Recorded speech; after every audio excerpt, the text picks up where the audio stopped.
В последнее время все чаще простая процедура замены задних тормозных колодок выливается в ремонт или ревизию задних тормозных суппортов. Это касается тормозов, где привод ручника находится в суппорте. Выясняется это, как правило, тогда, когда пытаешься закрутить специальным приспособлением поршень. Поэтому, если вы впервые меняете задние колодки на машине, которой лет 10 или больше, будьте готовы к тому, что вас может ждать такой не очень приятный сюрприз.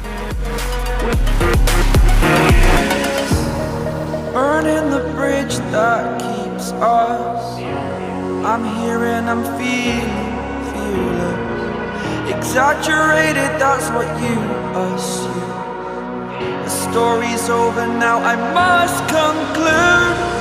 I am conflicted, watching where I step still, hanging in the balance. Not the life I want to live, I want to take it all. Standing tall, fear I weighed the person you are.